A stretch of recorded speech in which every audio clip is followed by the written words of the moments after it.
इसलिए कहता हूं शादी के पहले जरूर पड़ताल करनी चाहिए कि स्त्री कैसी है, पुरुष कैसा है। अच्छे आदमी से ही शादी करना, अच्छी स्त्री से ही ब्याह करना।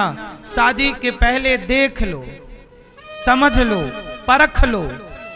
शादी के पहले बहुत सारे विकल्प हैं, पर शादी हो जाने के बाद फिर दूसरे स्त्री की ओर, दूसरे पुरुष की ओर देखना भी पाप होता है। मैया एक बताओ, मैया एक उदाहरण से समझो। आप किसी पराये मर्द के बारे में सोचती हैं, गलत।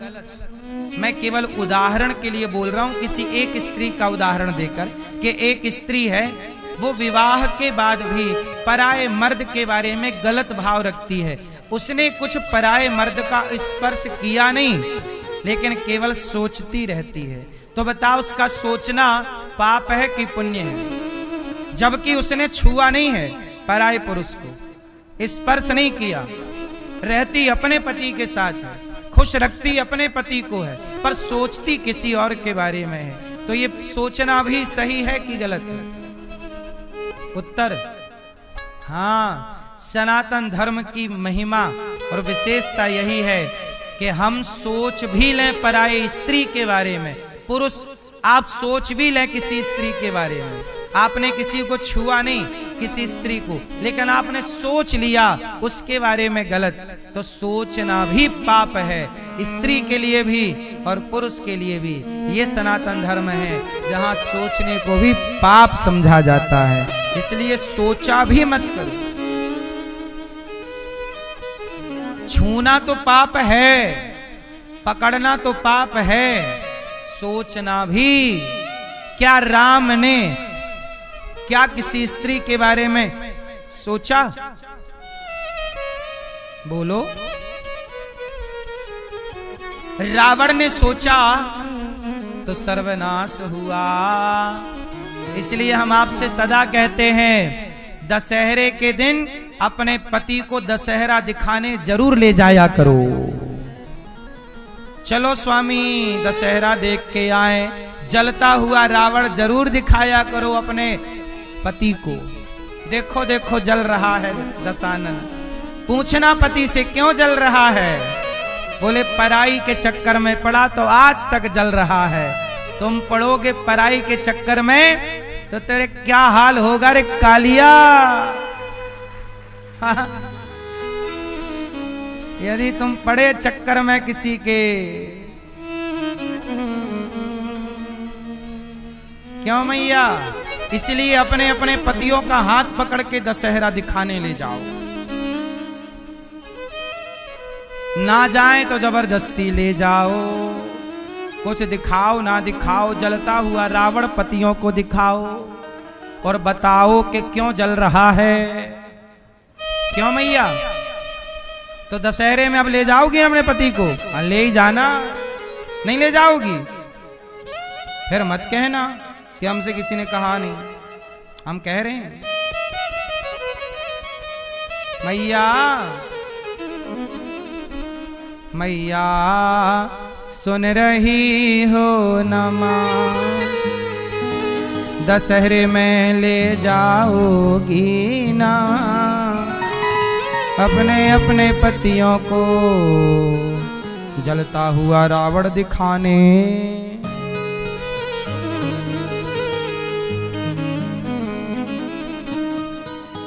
पर नारी पैनी छुरी, पराई नारी पर नारी पैनी छुरी, तीन तरफ से खाए। पीछे वाले भैया सुनो, ओ ध्यान से सुनो भैया, पीछे वाले भैया गणपत सुनो। क्या कहा? संतों ने कहा कि पर नारी पैनी छुरी। सुनो भैया, जिनका ब्याह हो रहा है आप भी सुनो। आज से किसे देखोगे? केवल अपनी पत्नी को। और पराई स्त्री मिल जाए तो देखोगे कि आंखें मूंद लोगे। ताली कौन बजा रहा है?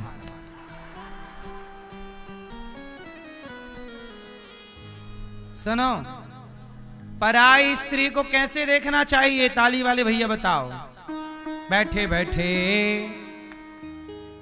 नहीं देखना तो फिर आंखें में पट्टी बांध लें।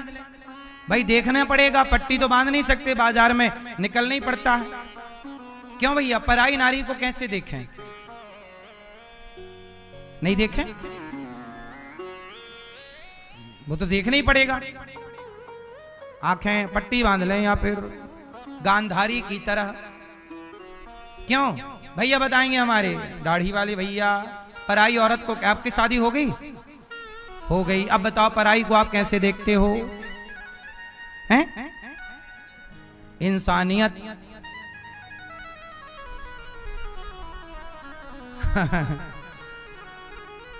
सुनो, पराई स्त्री को कैसे देखना चाहिए कहो तो हम आपको बताएं। पराई स्त्री को कैसे देखना, देखो शास्त्र सब कुछ बताते हैं। शास्त्र कहते हैं आप पराई नारी को कैसे देखें? बोले आपसे बड़ी है तो माता की तरह देखो। कैसे देखो? कि ये मेरी मां है, और बराबर की है तो बहन की तरह देखो कि ये मेरी बहन है, और छोटी है तो बेटी की तरह देखो कि ये मेरी पुत्री है, बेटी है। इस दृष्टि से संसार का दर्शन करना चाहिए। अपनी ही पत्नी का दर्शन केवल पत्नी के भाव से करना चाहिए। संसार की हर स्त्री या माँ या बहन या यहाँ जितनी स्त्रियां हैं सब हमारी माँ हैं, या हमारी ये देखो ये बहनें हमारी, आज इनका विवाह होगा, या माँ या बहन या छोटी छोटी बेटी। यही भाव, यदि इस भाव से आप जरा भी डगमगाए तो सर्वनाश खड़ा है हथौड़ा लेके खोपड़ी फोड़ने के लिए। बोलो हाँ। और यही दृष्टि स्त्रियों की। आप अपने पति को तो देखो देवता, अच्छा पड़ोसी को कैसे देखना चाहिए? मैया क्या बोलती तू? भैया पड़ोसी को कैसे देखते हो आप लोग?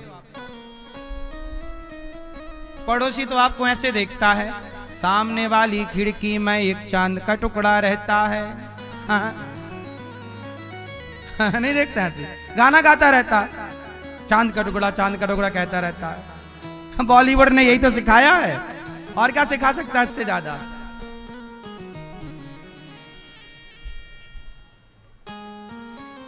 अच्छा मैया आप लोग कैसे देखती हो पड़ोसियों को? नहीं बता रही हो मेरी मां है? पड़ोसी नारी भी जब नर को देखे तो उम्र में बड़ा है तो पिता, उम्र में बड़ा है तो जोर से, बड़ा है तो पिता का भाव, बराबर का है तो भाई का भाव, और छोटा है तो पुत्र का भाव, बेटे का भाव। इस भाव से नारी नर को और नर नारी का दर्शन करे। फिर बताओ भारत की कितनी अच्छी व्यवस्था, लेकिन आजकल लोग इस व्यवस्था का अतिक्रमण करके, तोड़ के मनमाना ढंग संसार में थोप रहे हैं। कह रहे हैं सामने वाली खिड़की में एक चांद का टुकड़ा रहता, कह रहे हैं शीला की जवानी, कह रहे हैं मुन्नी बदनाम हुई। अब मनमाना ढंग से देख रहे, इसलिए तो नाश हो रहा है संस्कृति का। और हम कह रहे हैं कि देखो लिविन इवन में मत रहा करो, तो हमारे पत्रकार बंधु फिर हल्ला करते हैं, क्या ऐसा क्यों कहते हो कि मर्यादा में रहो? हम कहते हैं कपड़े पहन के रहो मर्यादा में, तो वो कहते हैं कि नहीं जी जिसका जैसा मन है, माई लाइफ माई चॉइस। तो आजकल क्या करें साहब, भली बात कहें तो लोगों को मिर्ची लगती है। एक बहन आ गई, बोले महाराज क्या कहते हो मिर्ची लगती है? हमने कहा मिर्ची तो लगती ही है, हम कहें तो मिर्ची लग जाती है कुछ लोगों को। बोलो हाँ, आप बताओ। इस दृष्टि से यदि आप देखोगे पर नारी को बहन, माँ, बेटी, पर पुरुष को पिता, भाई, पुत्र, तो बताओ कुछ गलत है? ईश्वर की बनाई कोई भी व्यवस्था गलत नहीं है।